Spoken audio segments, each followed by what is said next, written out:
जय हिंद। इस वीडियो में हम लोग क्लास 10th के जो 7वां लेसन है एनसीईआरटी के हिसाब से, जिसका नाम है निर्देशांक ज्यामिति, तो उस लेसन के जो 7.2 प्रश्नावली है अर्थात 7.2 एक्सरसाइज, उसके सारे प्रश्नों को हम लोग इस वीडियो में हल करने वाले हैं। तो चलिए शुरू करते हैं इस वीडियो को। और उससे पहले आपको बता दें कि ये सारा प्रश्नावली एक फार्मूला पर आधारित है जिसका नाम है विभाजन सूत्र, सेक्शन फार्मूला। तो ये आपको पता होगा, ठीक है। और इसको अगर नहीं पता होगा तो समझते भी चलेंगे, लेकिन इसके पहले इसके लिए वीडियो बनाया जा चुका है, आपको वो देख लेना चाहिए। चलिए, तो सबसे पहले पहला प्रश्न करते हैं। उस बिंदु के निर्देशांक ज्ञात कीजिए जो बिंदुओं इतना मतलब -1 7 और 4 - 3 को मिलाने वाली रेखा को 2:3 के अनुपात में विभक्त करती है। बड़ा सिंपल सा सवाल है कि इन दोनों बिंदुओं को मिलाने वाली रेखा को एक बिंदु है जो इतना अनुपात इतना में अर्थात 2:3 में बांट देती है, और हमको उस बिंदु का निर्देशांक ज्ञात करना है। तो चलिए हम मान लेते हैं कि माना कि यह ए बिंदु का निर्देशांक दे दिया, यह बी बिंदु का। तो यहाँ पे फिगर के तौर पे ले लेते हैं कि यही ए बिंदु है, इसका निर्देशांक है -1 7, और यह बी बिंदु है, इसका निर्देशांक है 4 और -3। अब इन दोनों बिंदुओं को, ये जो मिलाने वाली रेखा है, इसको यह बिंदु हम कहीं भी अनुमान से ले लेते, माना कि यहाँ बिंदु है, ये पी बिंदु है, और ये इसको 2:3 में बांट रही है, मतलब 2 हिस्सा इधर और 3 हिस्सा इधर।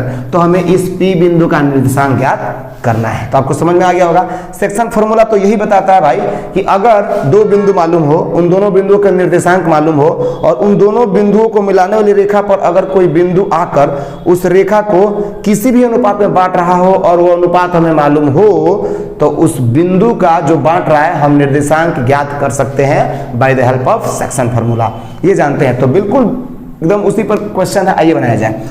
तो आपको तो मालूम है कि ये जो होता है सेक्शन फॉर्मूला क्या होता है, तो x के लिए होता है mx2 + nx1 / m + n, y के लिए होता है my2 + ny1 / m + n। आपको समझ में आ रहा होगा बिल्कुल। चलिए, तो यहां पर ये हम मान लेंगे m और ये मान लेंगे n। x1 y1 इसको मान लेते हैं और x2 y2 इसको मान लेते हैं। इसमें यही ध्यान देना है कि जिधर हम x1 y1 लेते हैं उधर के अनुपात जो होता है उस हिस्सा को हम लोग m बोलते हैं, और उस दूसरे तरफ के हिस्सा को मतलब जिधर x2 y2 होता है उसको n बोलते हैं। कुछ लोग इसको m1 और m2 भी बोलते हैं, कुछ लोग n1 n2 भी बोलते हैं। इससे कोई दिक्कत नहीं है, हम इसको बोल रहे हैं m और इसको बोल रहे हैं n। तो चलिए, m के तौर पे मेरा 2 काम करेगा, n के तौर पे 3, और x1 y1 x2 y2 आपको समझ में आ गया। अब आइए वैल्यू पुट कर दिया जाए। m 2 x2 कितना है मेरे भाई 4 प्लस n कितना है 3, x1 कितना है -1, ठीक है, -1 अपॉन m + n, तो 2 + 3। इसको बना दीजिए, 4 दूना हो जाएगा 8 और माइनस में हो जाएगा 3/5, तो हो जाएगा ये 5/5 अर्थात कट के हो जाएगा 1। तो x निर्देशांक कितना हो गया मेरे भाई 1 हो गया। अब चलिए इसका y निर्देशांक याद करते हैं। तो चलिए m फिर कितना है 2, y2 कितना है मेरे भाई -3 प्लस n कितना है 3, y1 कितना है 7 बाई m + n, तो 2 + 3, तो गुणा कर दिया जाए तो 3 दूना हो जाएगा -6, आप समझ पा रहे होंगे, और 7 3 हो जाएगा 21 प्लस 5। अगर स्टेप और बनाए तो हो जाएगा कितना, तो 15/5, तो 5 का 5 15। चलिए, तो ये हो गया 3/1 अर्थात y का मान कितना हो गया 3। तो ये हो गया इसका निर्देशांक 1 और 3, भुज हो गया 1 और कोटि हो गया 3।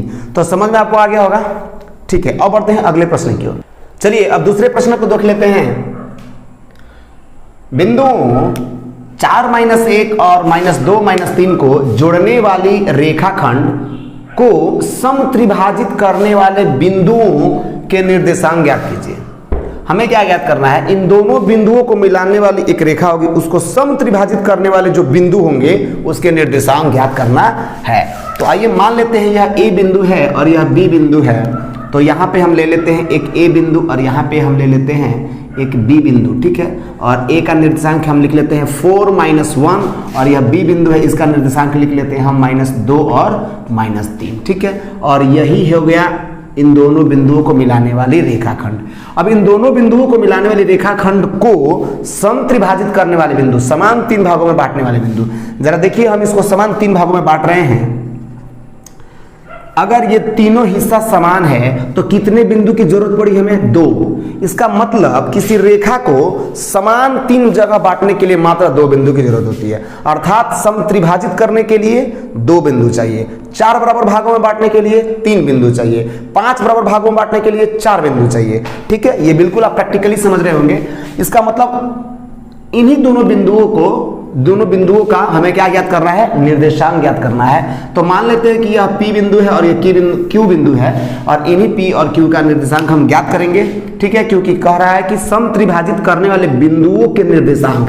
तो चलिए, तो ज्ञात करने से पहले देखते हैं यह P बिंदु इस AB रेखा को कितना अनुपात कितना में बांटता है। तो जैसे अगर ये तीनों हिस्सा बराबर है तो P देखिए, ये इधर 1 हिस्सा और इधर 2 हिस्सा, इसका मतलब ये P बिंदु ये पूरे AB रेखा को 1:2 में बांटता है। 1 हिस्सा इधर 2 हिस्सा इधर। ठीक है, तो आपको समझ में आ गया होगा। और Q बिंदु क्या करता है? तो 2 हिस्सा इधर और 1 हिस्सा इधर, अर्थात Q बिंदु 2:1 में बांटता है। तो चलिए सबसे पहले हम P बिंदु का क्या ज्ञात कर लेते हैं? निर्देशांक। तो इसको हम मान लेते हैं x1 और इसको मान लेते हैं y1, इसको मान लेते हैं x2 और इसको मान लेते हैं y2। उसके हिसाब से इसको हमको m मानना चाहिए और इसको n मान लेना चाहिए। तो चलिए फिर से विभाजन सूत्र लिखते हैं। x बराबर क्या होता है? तो mx2 plus n x1 by m plus n। चलिए, y नियामक होता है m y2 plus n y1 by m plus n। ये आपको बिल्कुल समझ में आ रहा होगा। चलिए अब इसके वैल्यू को भर देते हैं। m कितना है मेरे भाई? 1, x2 minus 2 plus n 2, x1 4 बटा m प्लस n 1 प्लस 2। आइए, तो -2 गुणा हो जाएगा और ये हो जाएगा 8 और ये हो जाएगा 3। तो अगर ये 2 घट जाए 8 से तो 6 बटा 3, तो 3 का 3 3 × 6, यानी x का मान 2। ठीक है भाई, निकल गया इसका x नियामक 2। चलिए अब हम यहाँ पे y निर्देशांक ज्ञात करना चाहते हैं। तो y निर्देशांक के लिए फॉर्मूला लिखा गया, आइए इसको बनाया जाए। m कितना है? 1, y2 माइनस 2। ठीक है भाई, सॉरी y2 है -3 प्लस n 2 और y1 कितना है? तो -1 बाई m प्लस n, तो 1 प्लस 2। ये हो जाएगा -3 और ये हो जाएगा -2 गुणा करने से, और नीचे हो जाएगा 3, तो ये हो जाएगा -5/3। तो y निर्देशांक आ गया -5/3। ठीक है, तो इसका आ गया -5/3। समझ में आपको आ गया होगा। अब हमें निकालना है Q बिंदु का निर्देशांक। तो Q बिंदु का निर्देशांक अब देखिए हम 2 तरीके से निकाल सकते हैं। हम अगर A और B बिंदु के सहारे निकालें तो A और B बिंदु को, मतलब ए बी रेखा को ये 2:1 हिस्सा में बांट रहा है, तो हम m का मान इधर 2 और n का मान इधर क्या इस्तेमाल करेंगे? 1। या फिर नहीं तो हम क्या कर सकते हैं, अब तो हमें P बिंदु का नियामक मालूम हो गया, तो अब हम P और B के सहारे भी इस Q का निर्देशांक ज्ञात कर सकते हैं। ठीक है, तो ये Q PB को कितना अनुपात कितना बांट रहा है? तो देखिए 1 हिस्सा इधर 1 हिस्सा इधर, 1:1 में बांट रहा है। तो यहाँ पर m भी 1 और n भी 1। ठीक है, तो जिस तरह आपको सुविधा हो उस तरह निकाल सकते हैं। चलिए हम P और B के सहारे निकालते हैं, अर्थात P के बिंदु को हम x1 y1 मानेंगे और B के बिंदु को x2 y2। तो ये Q बिंदु PB को कितना अनुपात कितना में बांट रहा है? 1:1। देख लीजिएगा, तो m भी 1 और n भी 1। इसको थोड़ी देर के लिए हम मिटा देते हैं। अब चलिए अब यहाँ पे हम निकालने जा रहे हैं Q बिंदु का नियामक। Q बिंदु का नियामक या निर्देशांक। ठीक है, तो जब सबसे पहले x नियामक निकालते हैं, क्या होता है? mx2 plus mx1 by m plus n। y नियामक होता है my2 plus ny1 by m plus n। चलिए यहां पर हम देख रहे हैं कि m भी 1 है, n भी 1 है। तो अगर आप ध्यान थोड़ा सा दें मेरे भाई, तो m1 n1 यहाँ पे 1 1 भरने से, तो एक तो गुणा के रिलेशन, m तो गुणा के रिलेशन में n भी, तो 1 से गुणा करने से कोई फर्क नहीं पड़ता।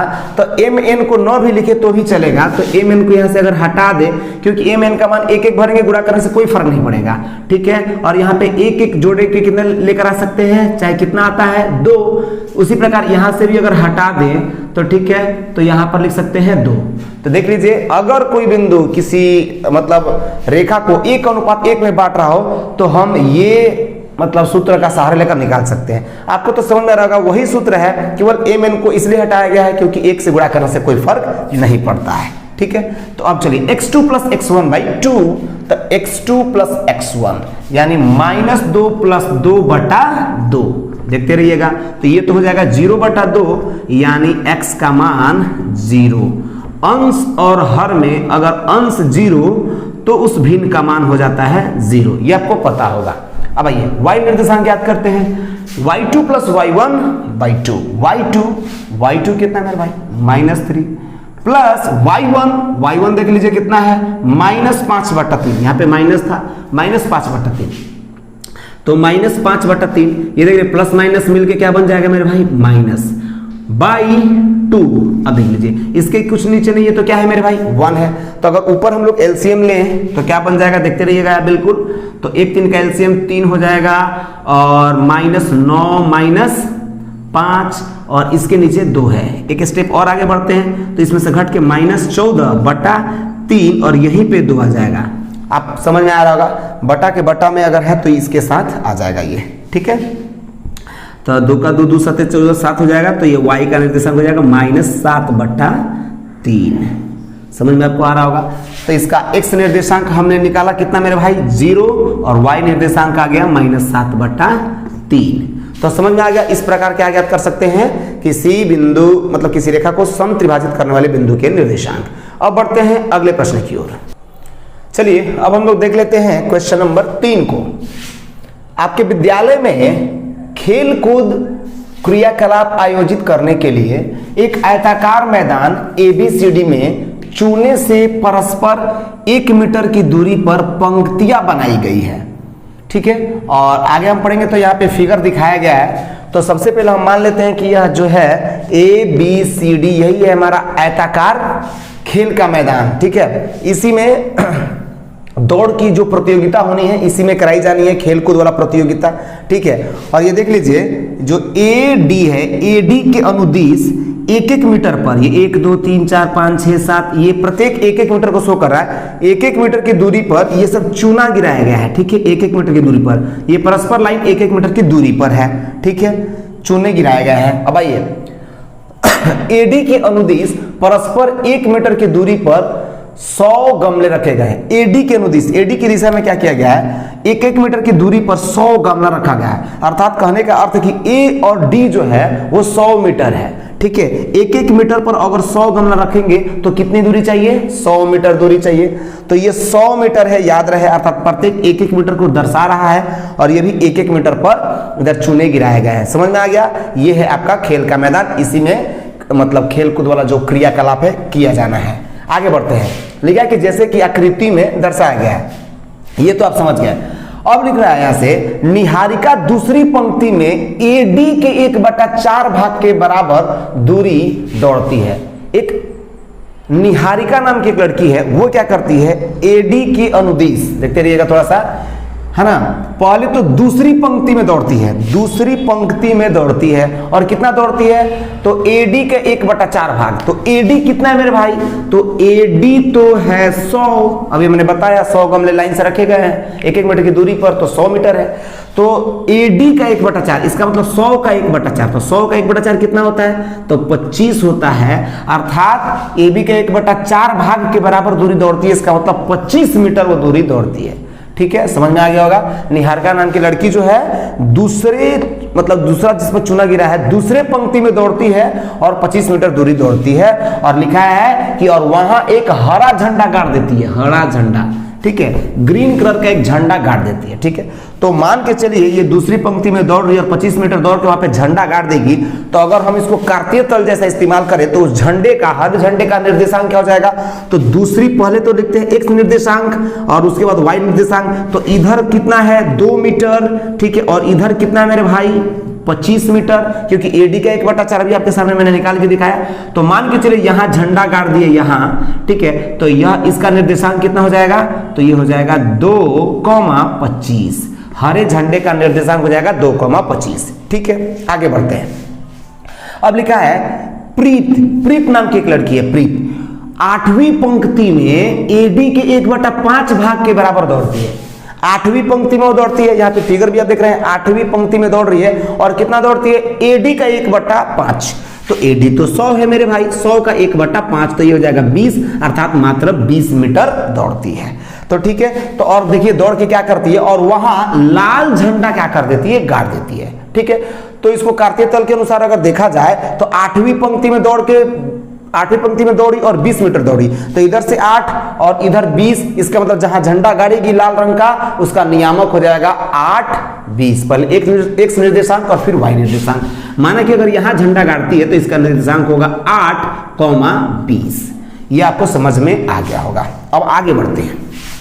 अब क्या होता है, दोनों झंडा के बीच की दूरी क्या है, ये क्वेश्चन है कि दोनों झंडा के बीच की दूरी क्या है। तो आपको तो मालूम है कि 2 बिंदु है, दोनों का निर्देशांक मालूम है, उसके बीच की दूरी निकालनी है, अर्थात डिस्टेंस फार्मूला से हम लोग निकाल सकते हैं इन दोनों बिंदुओं के बीच की दूरी।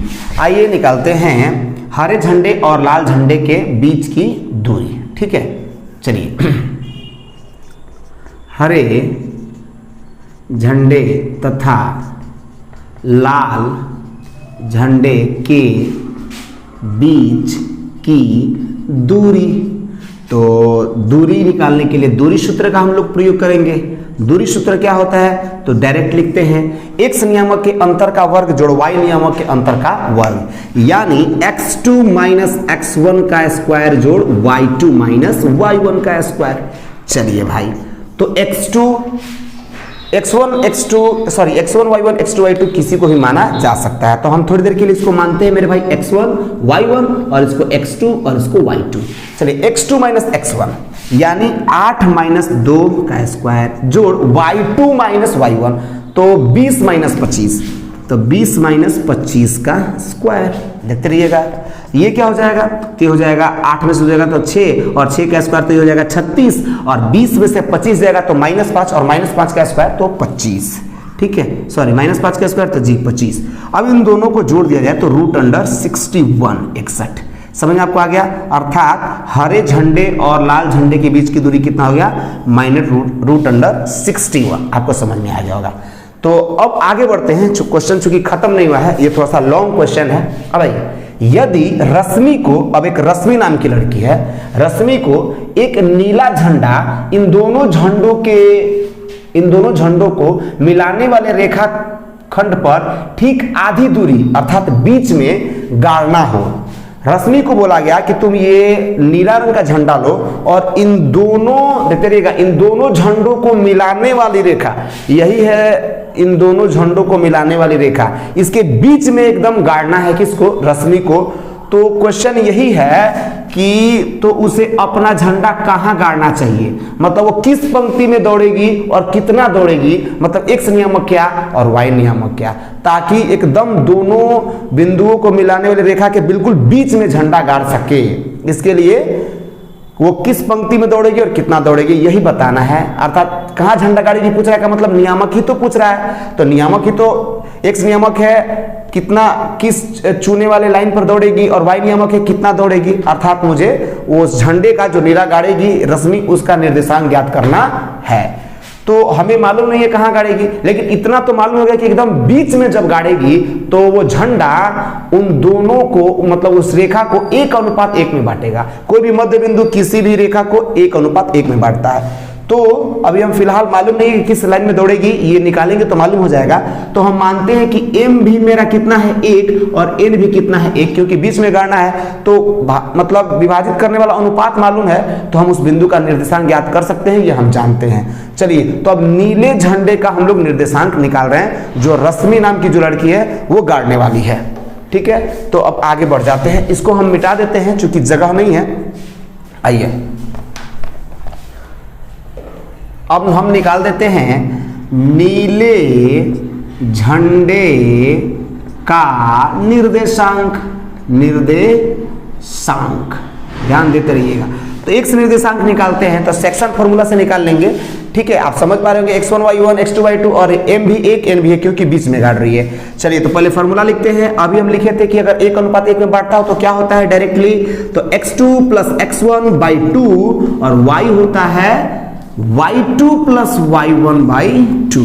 बहुत ही अच्छा, आगे बढ़ जाते हैं। x2 + x1 तो 8 + 2/2, तो 8 + 2/2 यानी 10/2 यानी 5। समझ में आ गया होगा, इसको काट सकते हैं 5 मर्त में। अब ये y निर्देशांक y2 + y1/2, y2 20 + 25/2, 20 + 25/2 यानी ये हो जाएगा 45/2। समझ में आ गया होगा, जिसको हम लोग 22.5 भी कहते हैं। ठीक है, तो इसको हम लोग 22.5 भी लिख सकते हैं। ठीक है, इसका मतलब x निर्देशांक 5 और y निर्देशांक 22.5, इसका मतलब 5वीं पंक्ति में दौड़ेगी और 22.5 मीटर दौड़ेगी और वहीं पे झंडा गाड़ेगी, तब जाके उन दोनों झंडे को मिलाने वाली रेखा के बिल्कुल मध्य में पड़ेगा, अर्थात उसको 1:1 में बांट देगा। ये तो 5वीं पंक्ति यहाँ और 22.5 यहीं हो सकता है। ठीक है, तो ये हो गया 5 और 22.5 लिख सकते हैं आप। ठीक है, या फिर 45/2 भी लिख सकते हैं। तो उम्मीद करता हूं कि ये समझ में आपको आया होगा।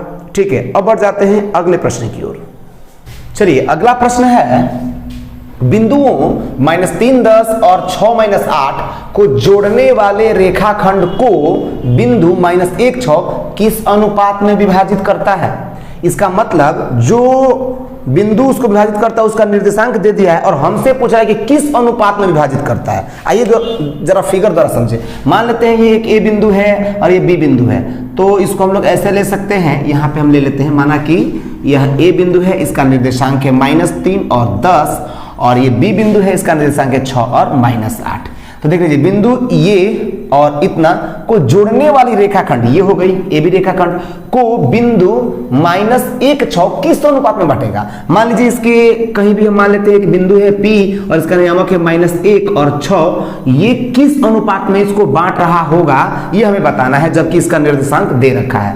तो विभाजन सूत्र से इसको हम लोग फाइंड कर सकते हैं। आपको तो मालूम होगा विभाजन सूत्र इसको फाइंड करने के लिए आता है, लेकिन हम लोग m और n नहीं मालूम हो और इसका निर्देशांक मालूम हो तो हम लोग m और n अर्थात किस अनुपात कितना बांट रहा है ये उसी फॉर्मूला से हम लोग फाइंड कर सकते हैं। ठीक है, तो हम थोड़ी देर के लिए मानते हैं कि m अनुपात n में बांट रहा है, तो हम लिख देते हैं माना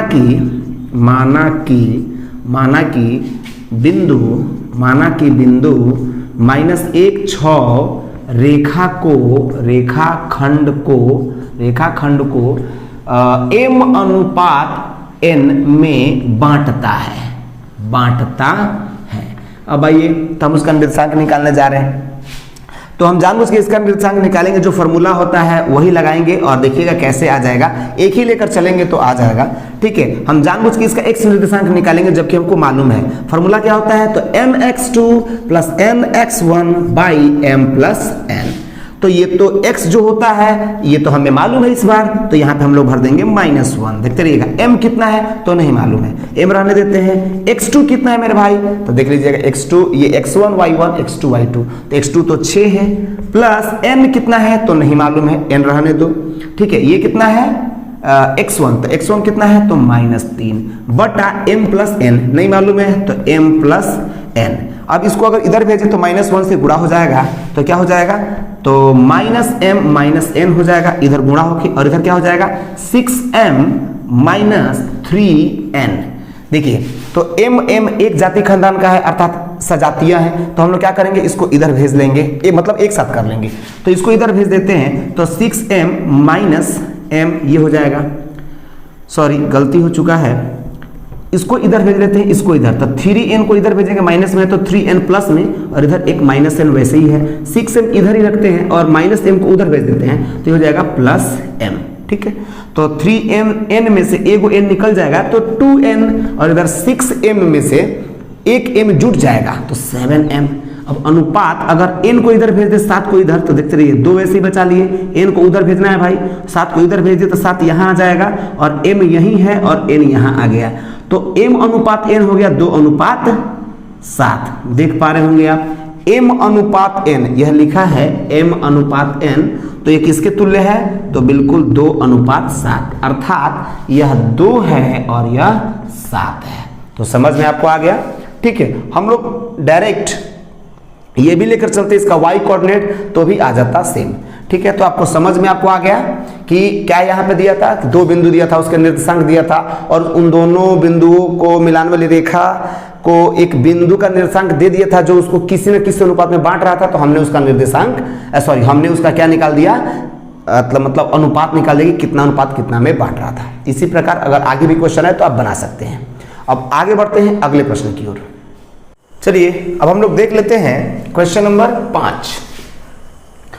वह अनुपात ज्ञात कीजिए जिसमें बिंदु A 1-5 और B -4-5 को मिलाने वाला रेखाखंड x अक्ष से विभाजित होता है। ध्यान दीजिएगा, हमें वह अनुपात ज्ञात करना है जो बिंदु इतना को मिलाने वाली रेखा, मतलब 2 बिंदु दे दिया, इसको मिलाने वाली रेखा को x अक्ष विभाजित करता है, वह अनुपात ज्ञात करना है। इसका मतलब कि जब हम इन दोनों बिंदुओं को जब मिलाएंगे एक रेखा द्वारा, तो वो रेखा को x अक्ष क्या करेगा, 2 भागों में बांटेगा, तो हमें कितना अनुपात कितना में बांटेगा ये फाइंड करना है और साथ ही साथ इस विभाजन बिंदु का निर्देशांक भी ज्ञात करना है। तो आइए जरा हम एक फिगर द्वारा बेहतरीन तरीका से समझ लें। मान लीजिए एक हम कार्तीय तल लेते हैं और यह है x अक्ष और यह है मेरे भाई y अक्ष, ठीक है। तो आइए हम पहले देखते हैं कि यह बिंदु किस चतुर्थांश का है और यह बिंदु किस चतुर्थांश का है, तो आपको अच्छा से समझ में आएगा। तो इसका भुज है प्लस और इसका कोटि है माइनस, मतलब x नियामक पॉजिटिव है और y नियामक निगेटिव है। तो किस चतुर्थांश का बिंदु मेरे भाई, तो यह है चतुर्थांश का। देखते रहिएगा, तो 1 इधर और -5 है तो इधर, तो अनुमान से हमने मान के चलिए यहाँ पर है a बिंदु और इसका निर्देशांक है 1 और -5, ठीक है। अब आगे बढ़ जाते हैं, ये किस चतुर्थांश का बिंदु है मेरे भाई, तो -4 और 5 इसका निर्देशांक है। तो देख लीजिए -4 और 5, तो इधर माइनस में और इधर प्लस में, अर्थात द्वितीय चतुर्थांश का बिंदु है। तो -4 मान के चलिए यहाँ है, 5 इधर है, तो लगभग यहाँ बिंदु होगा, ये हम मान लेते हैं, ठीक है। यह B बिंदु है, इसका निर्देशांक है -4 और 5, देखते रहिएगा, ठीक है। अब चलिए अगर इन दोनों बिंदुओं को हम क्या कर दें, एक रेखा द्वारा देखते रहिएगा मिला दें, तो देख लीजिए इस मिलाने वाली रेखा को वास्तव में ये जो x अक्ष है, यह देखिए यहाँ पे क्या कर रहा है, विभाजित कर रहा है। ये x अक्ष इस मिलाने वाली रेखा को विभाजित कर रहा है, हमें बताना है कितना अनुपात कितना में विभाजित करता है, ठीक है। तो हम मान के चलिए मान लेते हैं कि P बिंदु पर वो काट रहा है और m अनुपात n में विभाजित कर रहा है, किसी न किसी अनुपात में तो विभाजित करेगा। हम मान लेते हैं कि m अनुपात n में विभाजित करेगा, ठीक है। अच्छा, और एक बात, इस P बिंदु का नियामक क्या होगा मेरे भाई, तो P बिंदु का नियामक क्या होगा, ये थोड़ा सा अनुमान लगाइए, आपको याद होगा। आपको याद दिलाने के लिए अगर हम बताएं तो मान के चलिए 1 है, 2 है, 3 है, 4 है, 5 है, तो अगर कोई बिंदु यहाँ हो 2 पर, तो उसका निर्देशांक क्या होगा मेरे भाई, तो इसका निर्देशांक होगा 2,0। x निर्देशांक 2 होगा और y निर्देशांक 0 होगा। आपको याद होगा, ये सारी बातें हम क्लास 9th में ही पढ़ लिए हैं कि अगर कोई बिंदु x अक्ष पर होता है तो उसका x नियामक तो कुछ ना कुछ होता है, लेकिन y नियामक क्या होगा, डेफिनेटली 0 होगा। देख लीजिएगा, अगर यहाँ कोई बिंदु है तो इसका x नियामक होगा 4, लेकिन y नियामक 0 होगा, ठीक है। तो अगर यहां पर ये P बिंदु की बात करें तो x नियामक कुछ ना कुछ होगा, लेकिन y तो डेफिनेटली क्या होगा, 0 होगा, क्योंकि यह बिंदु किस अक्ष पर है मेरे भाई, तो ये बिंदु x अक्ष पर है। तो हम इसके नियामक को स्टैंडर्ड में अगर मानना चाहे तो मान सकते हैं x0, क्योंकि x के बारे में तो कंफर्म है नहीं, लेकिन y तो कंफर्म है कि क्या होगा, 0 होगा, क्योंकि वो बिंदु कहाँ है, तो x अक्ष पर है, इसलिए y नियामक क्या होगा, 0 होगा। तो आपको समझ में आ गया, ये हमें पता करना है कि x का नियामक भी क्या है, और यह भी पता करना है कि यह x अक्ष इस AB रेखा को कितना अनुपात कितना में, अर्थात m और n का वैल्यू भी पता करना है। तो ये इन सारी बातों को हम लिख लेते हैं। लिखते हैं कि माना कि x अक्ष AB रेखा रेखा को, माना कि एक्स अक्ष ए बी रेखा को क्या करती है, ए बी रेखा को P बिंदु पर m अनुपात n के अनुपात में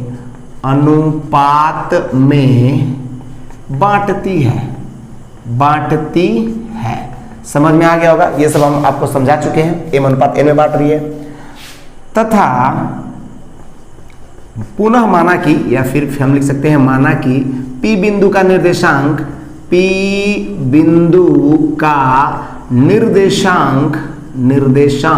कितना है मेरे भाई, तो P बिंदु का निर्देशांक कितना मान सकते हैं हम, तो P बिंदु का निर्देशांक मानते हैं कि कितना है, x0 है। ये आपको समझ में आ गया होगा मेरे भाई, क्योंकि वो x अक्ष पर है तो इसलिए x नियामक कुछ ना कुछ होगा, y नियामक 0 होगा।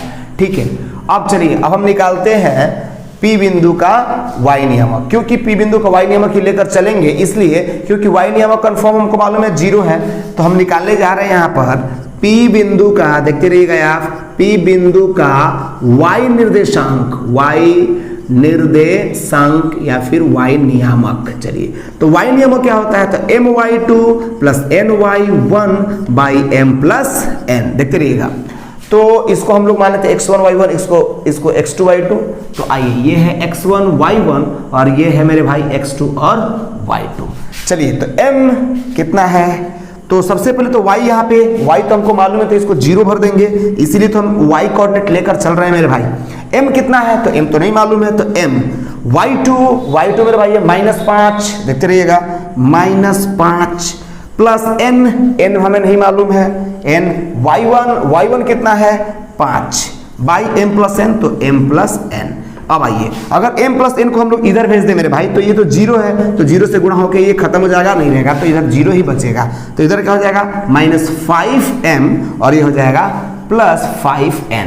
और अगर -5m को इधर भेज दें तो ये हो जाएगा प्लस में 5m और इधर जाएगा प्लस में 5n। अनुपात बनाने का प्रयास करें तो m यही रखते हैं और 5 को इधर भेज देते हैं, और इधर भी 5 यही रखते हैं और n को इधर भेज देते हैं। तो 5 को हम उठा लिए, उधर भेजना है, m ऐसे ही है, देखते रहिएगा। और यहाँ पे क्या है 5n बटा ये 5 यहाँ आ गया, और इस 5 को अगर हम इधर भेज दें तो है गुणा में, तो आ जाएगा, सॉरी 5 यही रखते हैं, n को उठा के भेज देते हैं तो n आ जाएगा इसके भाग में, क्योंकि इधर गुणा में था।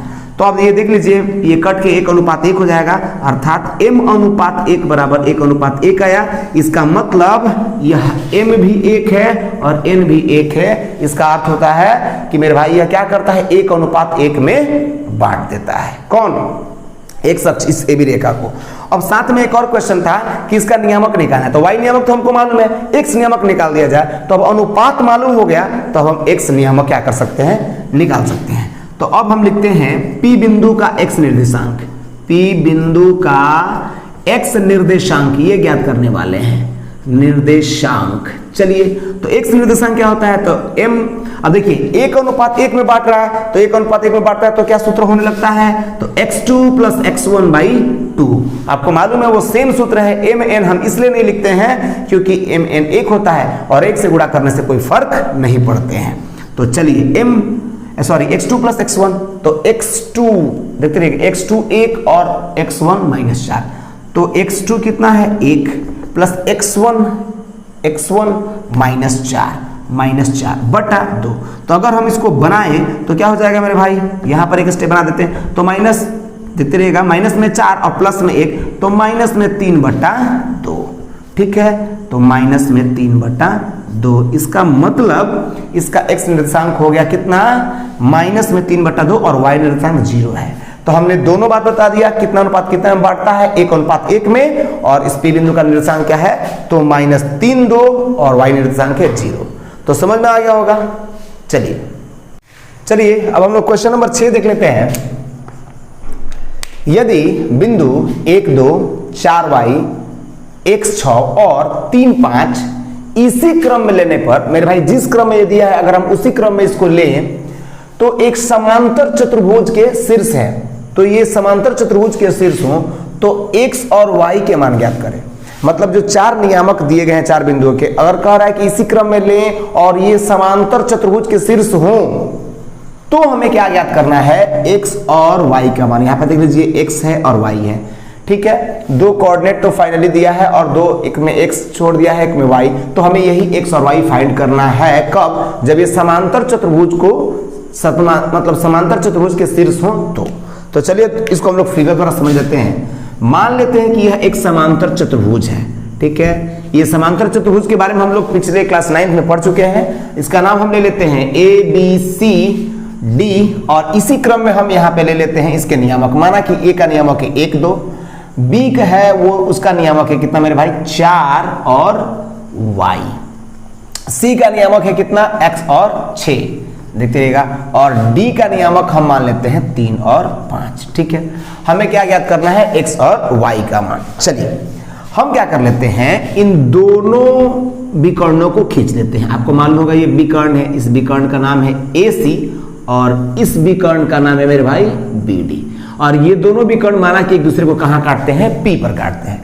तो ये हम पिछली क्लास से जानते हैं कि किसी भी समांतर चतुर्भुज के जो विकर्ण होते हैं वो एक दूसरे को समद्विभाजित करते हैं, समान दो भागों में बांटते हैं। मतलब ये जो विकर्ण जाता है BD, ये AC विकर्ण को समान दो भागों में बांट देता है, और फिर ये जो AC विकर्ण जाता है तो पूरे BD विकर्ण को समान दो भागों में बांट देता है।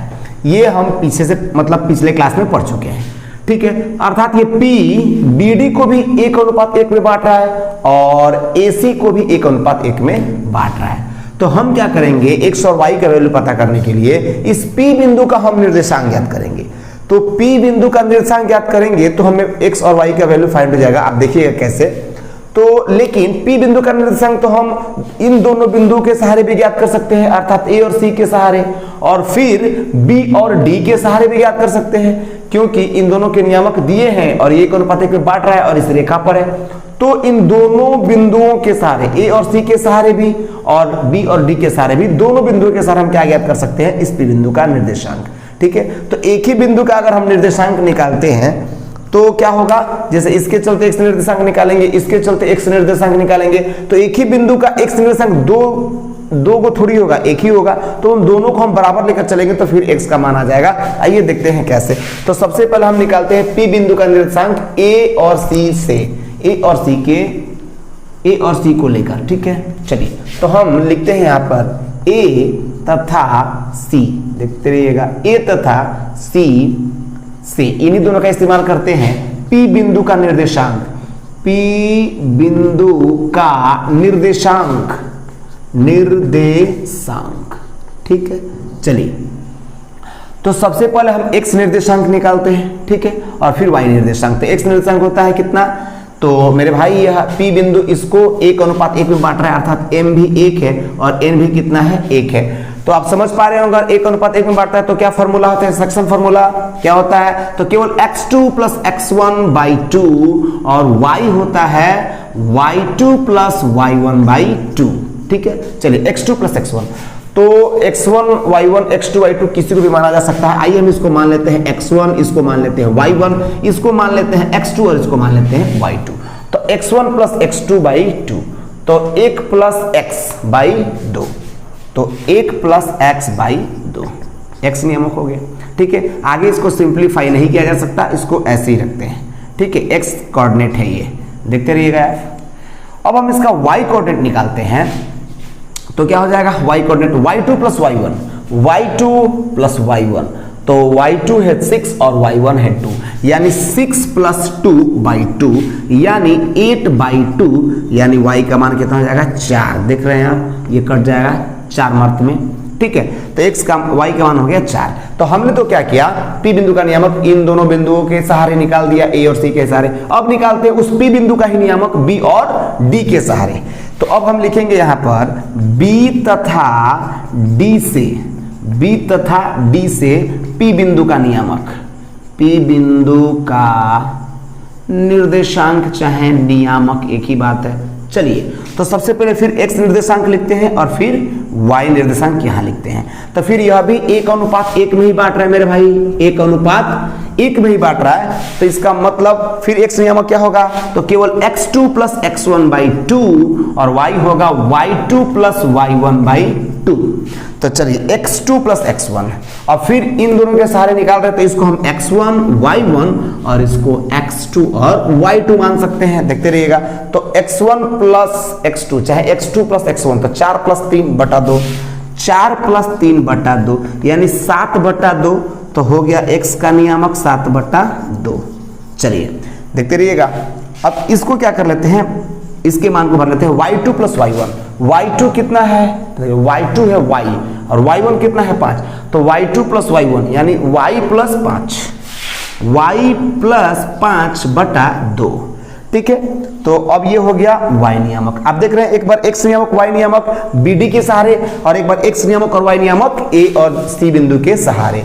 तो अब किसी दो बिंदु के सहारे निकाले हैं, लेकिन एक ही बिंदु का अगर हम नियामक निकाले हैं तो क्या होना चाहिए, उसका इसके सहारे निकाला गया x नियामक, इसके सहारे निकाला गया x नियामक, दोनों सेम होना चाहिए क्योंकि एक ही बिंदु के निर्देशांक है। ठीक है, तो इसको करने के लिए मान लेते हैं ये समीकरण 1 है और ये समीकरण 2 है, और इसको हम लोग मान लेते हैं ये समीकरण 3 है और इसको मान लेते हैं ये समीकरण 4 है। तो समीकरण 1 और समीकरण 3 क्या होना चाहिए, सेम होना चाहिए, बराबर होना चाहिए। आइए आप समझ रहे होंगे। समीकरण 1 तथा 3 से लिख देते हैं, 3 से देखते रहिएगा। तो ये समीकरण 1 और 3 दोनों बराबर होंगे। ठीक है, चूंकि एक ही बिंदु के नियामक है तो मैंने ऐसे ही लिख दिया समीकरण 1 तथा समीकरण 3 से।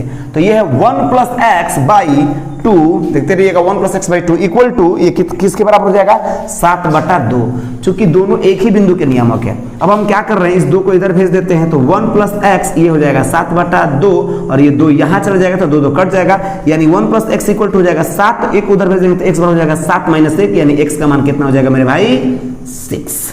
ठीक है, देखते रहिएगा, हमें x का मान निकालना था तो x का मान आ गया 6। अब लेके चलते हैं, अब ये समीकरण 2 और समीकरण 4 को भी हम एक बराबर ले सकते हैं। कहाँ है भाई, तो कहाँ है कि एक ही बिंदु के 2 बार हमने y नियामक निकाले हैं, तो एक ही बिंदु के हैं तो बराबर होना चाहिए। चलिए तो फिर हम लिख देते हैं यहाँ पे समीकरण 2 तथा 4 से दोनों को बराबर ले रहे हैं हम। देखते रहिएगा, तो ये है 4 बराबर ये है कितना y प्लस 5/2, y प्लस 5/2।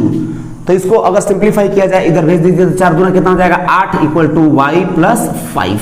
तो क्या हो जाएगा y इक्वल टू, तो 8 माइनस 5 अर्थात y इक्वल टू 3। तो y का वैल्यू आ गया 3, y का वैल्यू आ गया 3। तो क्वेश्चन में हमें क्या निकालना था, x और y का ही वैल्यू निकालना था। तो समझ में आ गया, यानी यहाँ पर होना चाहिए था कितना 3, x का नियामक होना चाहिए था 6 और y का नियामक होना चाहिए था 3।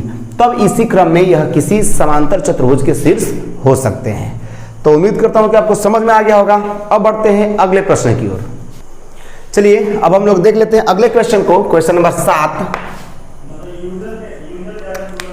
बिंदु A के निर्देशांक ज्ञात कीजिए। हमें ज्ञात करना है बिंदु A का निर्देशांक, जहां AB एक वृत्त का व्यास है। आइए फिगर बनाते चलते हैं। मान लेते हैं कि यह एक क्या है मेरे भाई, वृत्त है। दिख रहा होगा आपको, नहीं दिख रहा है,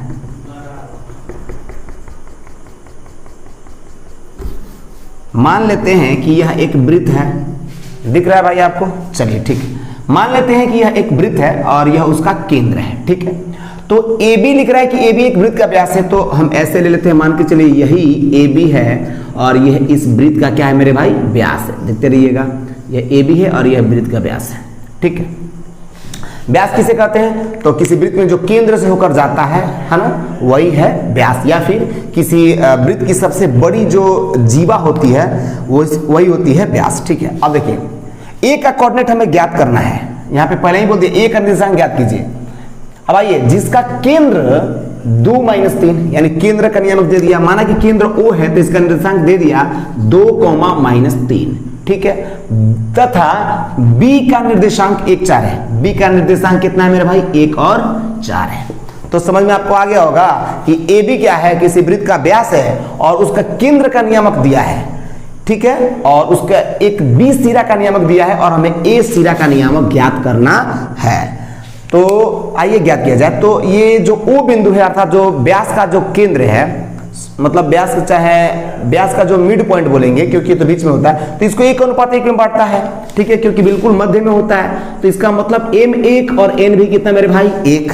ठीक है। तो अब हम इसका नियामक फाइंड कर सकते हैं, ठीक है। यहां पर मान लेते हैं ये है x1 और ये है y1, ठीक है, और इसको मान लेते हैं हम x2 और y2, और फिर ये नियामक हम मतलब इसके नियामक को ज्ञात कर लेंगे उसी सेक्शन फार्मूला के द्वारा। आइए देखते हैं कैसे, ठीक है।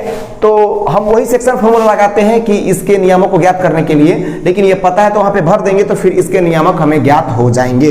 देखिएगा कैसे, ठीक है। तो आइए x निर्देशांक, तो यहां पे हम लिखते हैं माना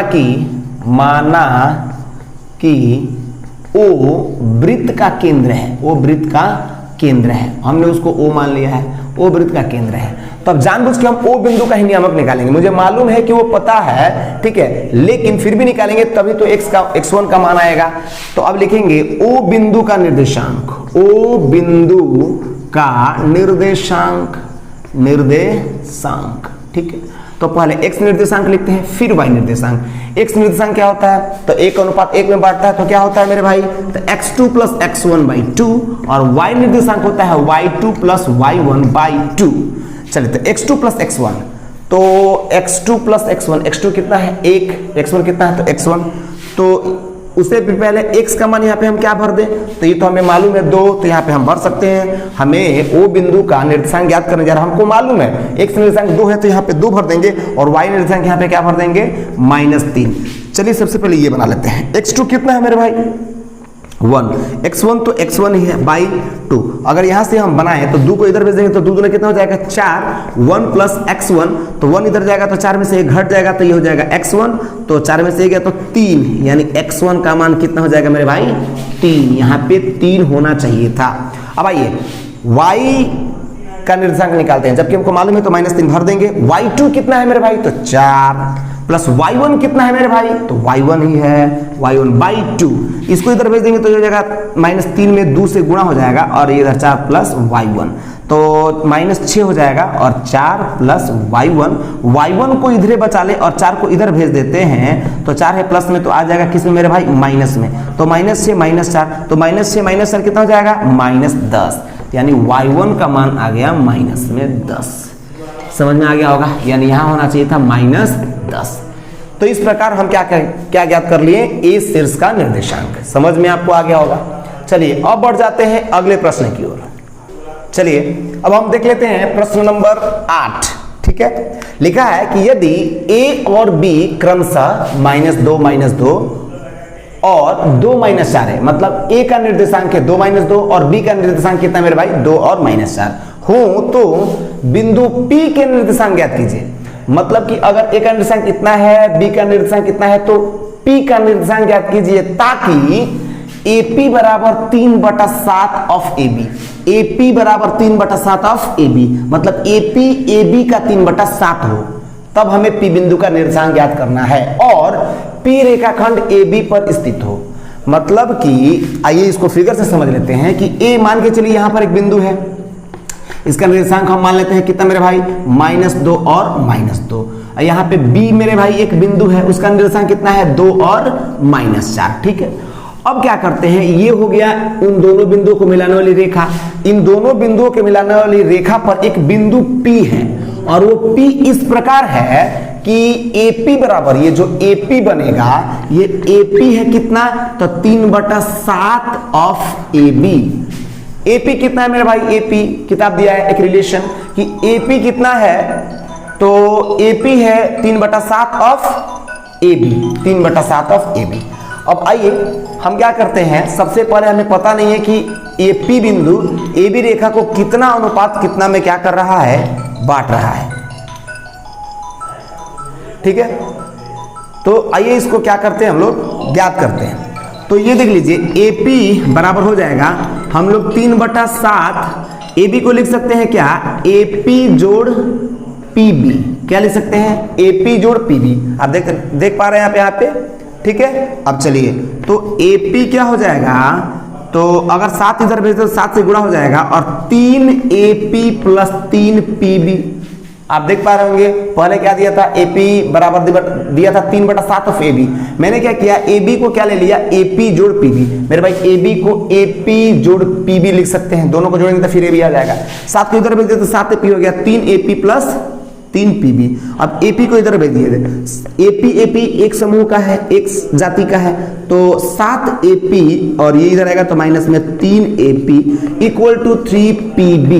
देखते रहिएगा, तो 7 एपी में से मेरे भाई 3 एपी चला जाएगा तो 4 एपी बराबर 3 पीबी। अब क्या हो जाएगा, तो पीबी, अब हमें अनुपात बना लेना होगा, तो एपी को यही रखते हैं और 4 को उधर भेज देते हैं, तो एपी और इसके नीचे ये पीबी लेकर आ जाते हैं और 3 यही रखते हैं और 4 को यहाँ भेज देंगे तो ये हो जाएगा, यानी एपी अनुपात पीबी क्या हो जाएगा, एपी अनुपात पीबी 3:4, एपी अनुपात पीबी ये 3:4। इसका मतलब ये 3 हिस्सा है और ये मेरे भाई 4 हिस्सा है। तो समझ में आ गया किस प्रकार हमने निकाला, जो ये रिलेशन दिया था इसी से आप पता कर सकते हैं कि वो पी बिंदु कितना अनुपात कितना में बांट रहा है। ठीक है, अब हमें क्या ज्ञात कर देना है, इस पी बिंदु का निर्देशांक, तो आपको तो मालूम है कि अनुपात मालूम हो गया, इन दोनों बिंदुओं के निर्देशांक मालूम है, तो हम लोग सेक्शन फार्मूला से इसका निर्देशांक ज्ञात कर सकते हैं। तो चलिए मान लेते हैं x1 y1, इसको मानते हैं x2 और y2, तो हमें इसको मान लेना चाहिए m और इसको मान लेना चाहिए n। अब ये ऐसे ही रहने देते हैं, कोई बात नहीं है। चलिए p बिंदु का निर्देशांक, p बिंदु का निर्देशांक, निर्देशांक आइए, तो x निर्देशांक क्या होता है, तो mx2 plus nx1 by m plus n। ठीक है, y निर्देशांक लिखते हैं क्या होता है, तो my2 plus ny1 by m plus n। ठीक है, अब आइए इसके वैल्यू को पुट कर दिया जाए, तो m कितना है मेरे भाई 3,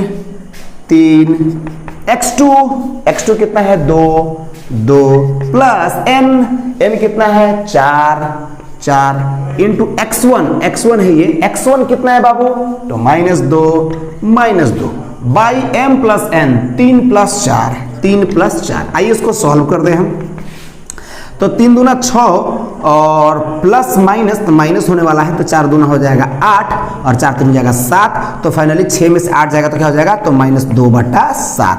ये हो गया इसका x कोऑर्डिनेट, -2/7। अब आइए इसका y कोऑर्डिनेट निकाल लेते हैं, तो मान पुट कीजिए m का मान है मेरे भाई 3, y2 का मान है -4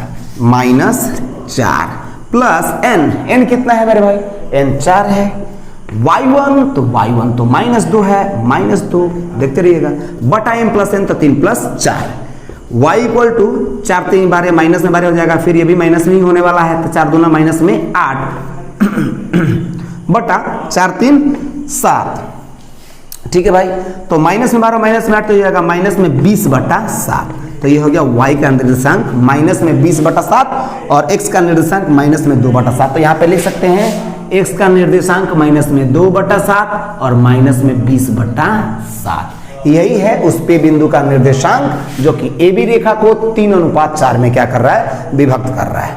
तो अब बढ़ जाते हैं अगले प्रश्न की ओर। चलिए अब देख लेते हैं अगले प्रश्न को। ठीक है, ये है क्वेश्चन नंबर 9। बिंदुओं A -2 और B 2 8 को जोड़ने वाली रेखाखंड AB को 4 बराबर भागों में विभाजित करने वाले बिंदुओं के निर्देशांक ज्ञात कीजिए। समझ में आ गया होगा, मतलब एक A बिंदु दिया है उसका निर्देशांक दिया है, एक B बिंदु दिया है उसका निर्देशांक दिया है, दोनों बिंदुओं को जोड़ने वाली एक रेखा होगी जिसका नाम होगा AB, और उन रेखा को 4 बराबर भागों में बांटने वाले बिंदु, कितने बिंदु चाहिए, 3 बिंदु चाहिए, आपको एक बार बताया गया था। तो आइए हम मान लेते हैं, माना कि यह एक बिंदु है जिसका नाम है A और इसी का कोऑर्डिनेट है -2 और 2।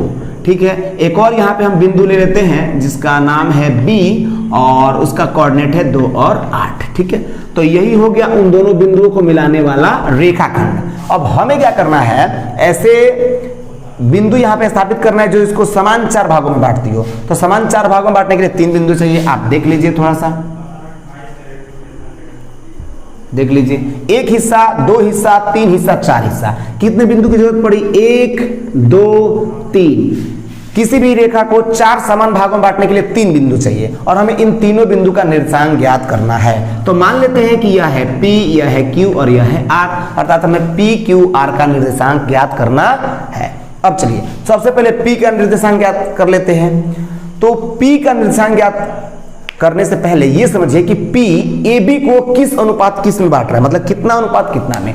तो देख लीजिए 1 2 3 4 हिस्सा में हमने इसको टोटल बांट दिए हैं। तो P के इस तरफ एक हिस्सा है और P के इस तरफ देख लीजिए 3 हिस्सा है, अर्थात ये P बिंदु पूरे AB को 1:3 में बांट रहा है भाई। एकदम आपको समझ में आ रहा होगा। अब आइए Q की बात कर लेते हैं। Q क्या कर रहा है, तो 2 हिस्सा इधर है 2 हिस्सा इधर, तो ये तो बिल्कुल मध्य में है इसका मतलब, तो इसका मतलब 1:1 में। आप कहेंगे 2:2, सेम बात है, 2:2 को भी काट के 1:1 लिख सकते हैं। तो Q बिंदु AB को 1:1 में बांट रहा है। अब देख लेते हैं R के बारे में। R क्या करता है, तो 3 हिस्सा इधर है 1 हिस्सा इधर है, तो इसका मतलब R पूरे AB को 3:1 में डिस्ट्रीब्यूट करता है। तो अनुपात बार बार मालूम है तो हम आराम से क्या कर सकते हैं, इस P Q और R का निर्देशांक ज्ञात कर सकते हैं। तो चलिए सबसे पहले सुविधा के लिए हम क्या करते हैं, Q बिंदु का निर्देशांक ज्ञात करते हैं, क्योंकि Q 1:1 में बांट रहा है। तो आइए लिखते हैं Q बिंदु का निर्देशांक। Q बिंदु का निर्देशांक चाहे नियामक या फिर कोऑर्डिनेट। तो x कोऑर्डिनेट क्या होता है, तो आप देख रहे हैं 1:1 में, मतलब Q के लिए m भी 1 है और n भी कितना है 1 है। तो जब 1:1 में हो तो कोई भी x1 y1 x2 y2 होता है, और साथ ही साथ उसका फॉर्मूला क्या होता है x के लिए, तो केवल होता है x2 + x1/2। बिल्कुल घबराए नहीं, कई बार इसका इस्तेमाल हो चुका है। y2 और y नियामक होता है y2 + y1/2। अब चलिए केवल मान पुट कर दिया जाए। x2 किसी को भी मान लीजिए, x2 + x1, 2 + -2, 2 + -2, यानी अगर 2 + -2 लिखे तो यहाँ पे माइनस ही हो जाएगा, प्लस माइनस माइनस बटा 2। तो 2 में से 2 चला गया, कितना हो जाएगा मेरे भाई साहब, तो 0/2, तो ये इसका वैल्यू हो जाएगा 0, यानी x नियामक कितना आ गया इसका, देखते रहिएगा 0। अब इसका हमें y नियामक लिखना है। अब आइए तो y नियामक निकालते हैं, देखते रहिएगा। तो y2 + y1, 8 + 2 बटा 2, यानी 8 + 2 ही हो जाएगा 10/2, तो ये कट जाएगा 5 मर्त में, ठीक है। तो y निर्देशांक हो गया 5।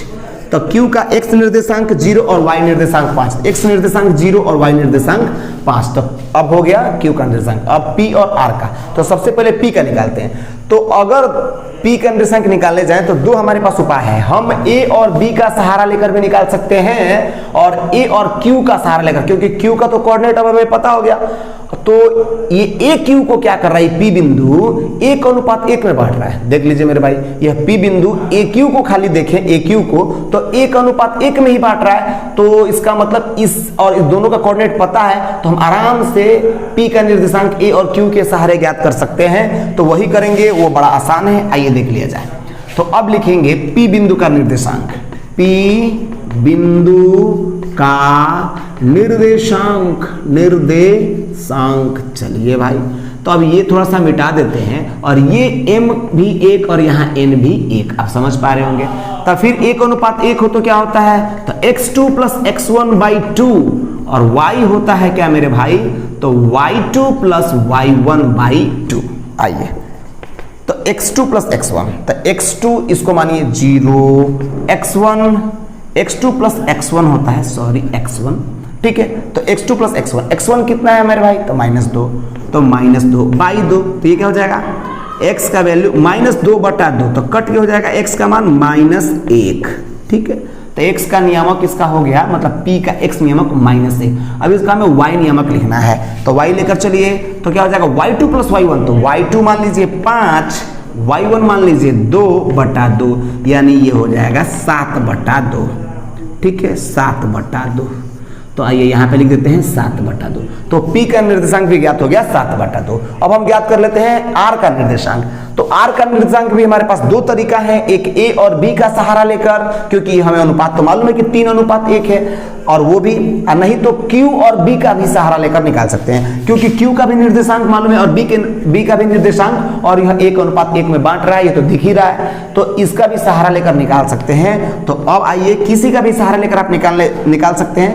तो अब लिखते हैं यहाँ पर Q बिंदु का निर्देशांक, Q बिंदु का निर्देशांक।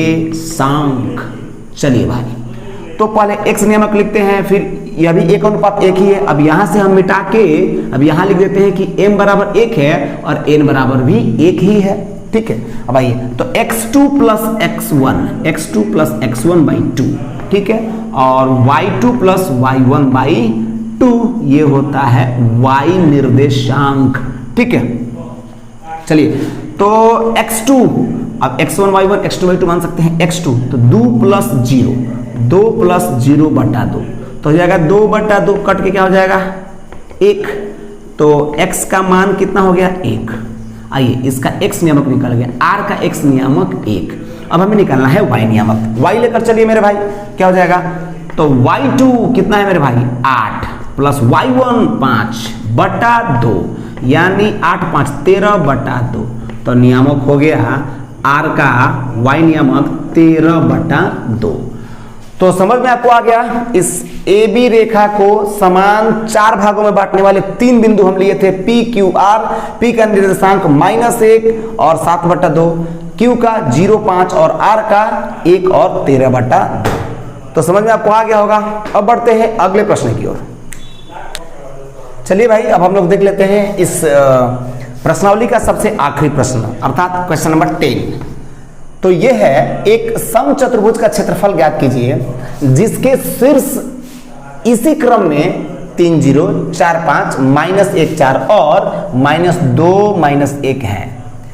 यहां पे क्या ज्ञात करना है, हमें एक समचतुर्भुज का क्षेत्रफल ज्ञात करना है। अब आप कहिएगा समचतुर्भुज का क्षेत्रफल ज्ञात करने के लिए कहां कोई सूत्र है, तो मेरे भाई जो आपको मालूम है उसी से ज्ञात हो जाएगा। देखिए कैसे, यहाँ पे संकेत भी एक दे रखा है कि समचतुर्भुज का क्षेत्रफल होता है 1/2 उसके विकर्णों का गुणनफल। तो आइए थोड़ा सा फिगर हम ले लेते हैं। सबसे पहले मान लेते हैं कि एक समचतुर्भुज ये है, समचतुर्भुज फिर आप 9th क्लास में पढ़ चुके होंगे, ऐसा चतुर्भुज जिसके चारों भुजाएं क्या होते हैं मेरे भाई साहब बराबर होते हैं और कोई भी एंगल 90 डिग्री का नहीं होता है, ठीक है, वैसे ही चतुर्भुज को बोलते हैं समचतुर्भुज। तो हमने ले लिया, माना कि इसका नाम है ए बी सी और डी, ठीक है। तो इसका कोऑर्डिनेट हम इसी क्रम में ले लेते हैं, इसी क्रम में लेना है तो 3 0, ठीक है, 4 5, इसका कोऑर्डिनेट ले लेते हैं 4 5, इसका कोऑर्डिनेट ले लेते हैं -1 4, इसका कोऑर्डिनेट ले लेते हैं -2 1। अब हमें क्या ज्ञात करना है, इसका क्षेत्रफल। तो उसके विकर्णों का गुणनफल 1/2। तो विकर्ण कैसे निकलेगा भाई, तो विकर्ण तो दूरी सूत्र से निकल जाएगा, ये विकर्ण है और एक ये विकर्ण है। तो हम क्या करेंगे, दूरी सूत्र से दोनों विकर्ण को निकाल देंगे और दोनों विकर्णों का गुणनफल 1/2 से गुणा कर देंगे, तो निकल जाएगा समचतुर्भुज का क्षेत्रफल, यही होता है। तो सबसे पहले आइए हम निकालते हैं विकर्ण। तो लिखते हैं विकर्ण AC। तो क्या हो जाएगा, तो डायरेक्ट फार्मूला अगर लिखे तो x2 - x1, दूरी सूत्र आपको याद होगा, x2 - x1 का स्क्वायर जोड़ y2 - y1 का स्क्वायर। आइए वैल्यू भर देते हैं। तो आपको तो मालूम है दूरी सूत्र में कोई भी x1 y1 कोई भी x2 y2 मान सकते हैं। तो सबसे पहले हम AC निकाल रहे हैं, तो इसको हम मान लेते हैं x1 y1 और इसको मान लेते हैं x2 y2। चलिए तो x2 - x1 तो -1 -3, देखते रहिएगा थोड़ा सा डिस्टेंस फार्मूला, -1 - 3 का स्क्वायर जोड़ y2 - y1 y2 4 - 0 का स्क्वायर। तो क्या हो जाएगा, तो -1 - 3 तो -4 का स्क्वायर प्लस 4 का स्क्वायर, तो यह भी हो जाएगा 4 चौका 16 और ये भी हो जाएगा कितना मेरे भाई 16। तो 16 रूट अंडर क्या हो जाएगा 32, देखते रहिएगा 16 रूट अंडर 32। तो इसको लिख सकते हैं ऐसे, 4 चौका 16 16 दूना 32। अब समझ पा रहे होंगे, अगर दिक्कत है तो आप यहाँ पे देख लीजिए, इसको लिख सकते हैं हम लोग 4 × 4 × 2, ठीक है, 4 चौका 16 16 चौका 32, तो 2 4 मिलके 1 बाहर आ जाता है। समझ में आपको आ गया, तो ये निकल गया मेरा AC, ठीक है। अब हम निकालने जा रहे हैं क्या, BD, ठीक है, विकर्ण BD, देखते रहिएगा आप, विकर्ण BD। तो ये भी वही डायरेक्ट फार्मूला लिख देते हैं एक बार, ठीक है, फार्मूला नहीं लिखते हैं, ज्यादा जगह नहीं है। इसको x1 y1, इसको x2, इसको y2। यहां से देख लेते हैं x2 - x1, 4 -2, देखते रहिएगा 4 -2, तो माइनस मिलके क्या हो जाएगा मेरे भाई प्लस। चलिए इसका स्क्वायर प्लस यहाँ पे y2 - y1, 5 -1, 5 -1, तो 5 -1, तो माइनस मिलके क्या बन जाएगा प्लस, यानी 5 + 1 का स्क्वायर। तो ये क्या हो जाएगा, आइए अंडर रूट, तो 4 2 6 का स्क्वायर और 5 1 6 का स्क्वायर, तो ये हो जाएगा 6 के 36 प्लस 36, ये सब अंडर रूट है, तो ये हो जाएगा रूट अंडर कितना हो जाएगा 72 72, तो इसको लिख सकते हैं 6 रूट अंडर 2। ये आ गया 4 रूट अंडर 2, ये आ गया 6 रूट अंडर 2। अब बढ़ते हैं इसके क्षेत्रफल की तरफ। तो क्षेत्रफल क्या होता है, तो आइए इस फिगर को यही रहने देते हैं, यहाँ पे आपको दिख रहा होगा, यहीं पे निकालते हैं, है ना। लिखते हैं समचतुर्भुज, चतुर्भुज का क्षेत्रफल क्या होता है 1/2 विकर्णों का गुणनफल, विकर्णों का गुणनफल, गुणनफल, ठीक है। अब आइए तो 1/2 विकर्णों का गुणनफल, आइए गुणा कर दीजिए। एक विकर्ण कितना है 4 रूट 2, 4 रूट 2 जोड़ एक विकर्ण कितना गया मेरे भाई 6 रूट 2, 6 रूट अंडर 2, इन दोनों को गुणा कर दिया जाए तो विकर्णों का गुणनफल तो यहाँ पे गुणा होना चाहिए। तो आइए इसको गुणा करते हैं। कैसे गुणा करते हैं भाई, आपको पता होगा 1/2 ऐसे रखते हैं, तो 4 6 कितना हो जाएगा 24 और रूट 2 कितना हो जाता है 2, तो ये हो जाएगा 24 दूना 48। जैसे आपको मर्जी वैसे कर सकते हैं मेरे भाई, तो ये हो जाएगा 48, 24 दूना 48, इसे कट जाएगा तो ये हो जाएगा 24 मर्द में, यानी इसका क्षेत्रफल आ गया 24 और वर्ग इकाई लिख सकते हैं, वर्ग इकाई हमें नहीं मालूम है सेंटीमीटर है कि मीटर है, तो वर्ग इकाई, वर्ग इकाई। तो समझ में आपको आ गया होगा 24 वर्ग इकाई इसका क्षेत्रफल। मैंने दोनों विकर्ण निकाला डिस्टेंस फार्मूला से और इसी सूत्र से बना दिया विकर्णों का गुणनफल 1/2 विकर्णों का गुणनफल। तो समझ में आ गया होगा। तो यहां पर समाप्त होता है इस प्रश्नावली के सारे प्रश्न। तो उम्मीद करता हूं कि आपको समझ में आ गया होगा सब। अगर नहीं आया हो तो कमेंट करके बताएंगे, ठीक है, ताकि उसके लिए दूसरा वीडियो बनाया जा सके। तो मिलते हैं अगले वीडियो में, तब तक के लिए गुड बाय।